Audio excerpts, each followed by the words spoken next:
राघोपुर की जनता जिंदाबाद जिंदाबाद जिंदाबाद। राजकुमार राय जिंदाबाद जिंदाबाद जिंदाबाद। मुकेश लोथा जिंदाबाद जिंदाबाद जिंदाबाद। मदन मुरारी जिंदाबाद जिंदाबाद जिंदाबाद। अब नहीं चली के हुओ के मना मानी, व्यास राजकुमार राय के दास अपन जानी, दास अपन जानी हो दास अपन जानी। अब नहीं चली के हुओ के मना मानी, व्यास राजकुमार राय के दास अपन जानी। अब की लड़ाई भलाई खाती होई, माथे पटक कतनो के हुरोई। राघोपुर बाट तैयार तया बतारे, अरे लांगारा के पापा दया बतारे लांगारा के पापा। यादव व्यास राजकुमार दया बतारे लांगारा के पापा। यादव व्यास राजकुमार दया बतारे लांगारा के पापा। राघोपुर की जनता जिंदाबाद जिंदाबाद जिंदाबाद। राजकुमार राय जिंदाबाद जिंदाबाद जिंदाबाद। मुकेश लोथा जिंदाबाद जिंदाबाद जिंदाबाद। मदन मुरारी जिंदाबाद जिंदाबाद जिंदाबाद। सबका बाटे वोट के चिंता हो, एक दूसरा के करेला निंदा हो। बस व्यास जी खाली 39 के नेता चुनिंदा हो।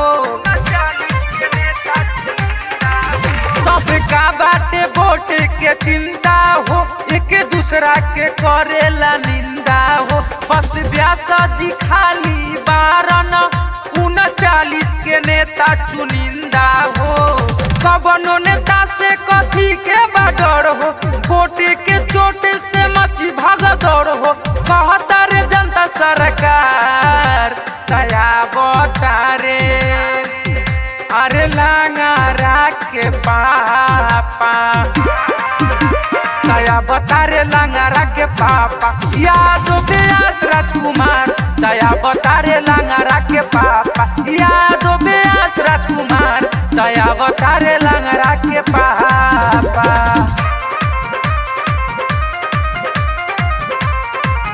राघोपुर की जनता जिंदाबाद जिंदाबाद जिंदाबाद। राजकुमार राय जिंदाबाद जिंदाबाद जिंदाबाद। मुकेश लोथा जिंदाबाद जिंदाबाद जिंदाबाद। मदन मुरारी जिंदाबाद जिंदाबाद जिंदाबाद।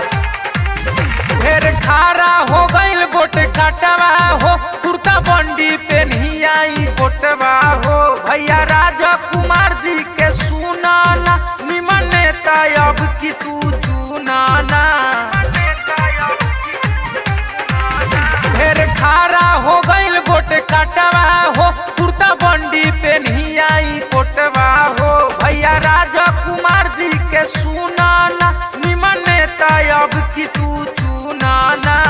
मदन मुरारी रोहित लाल कहता, मदन मुरारी रोहित लाल कहता। गावता रे अखिलेश कुमार दया बतारे, अरे लांगारा के पापा दया बतारे लांगारा के पापा। यादव व्यास राजकुमार दया बतारे लांगारा के पापा। यादव व्यास राजकुमार दया बतारे लांगारा के पापा। अब नहीं चली के हुओ के मना मानी, व्यास राजकुमार राय के दास अपन जानी, दास अपन जानी हो दास अपन जानी। अब नहीं चली के हुओ के मना मानी, व्यास राजकुमार राय के दास अपन जानी। अब की लड़ाई भलाई खाती होई, माथे पटक कतनो के हुरोई। राघोपुर बाट तैयार दया बतारे, अरे लांगारा के पापा दया बतारे लांगारा के पापा। यादव व्यास राजकुमार दया बतारे लांगारा के पापा। यादव व्यास राजकुमार दया बतारे लांगारा के पापा।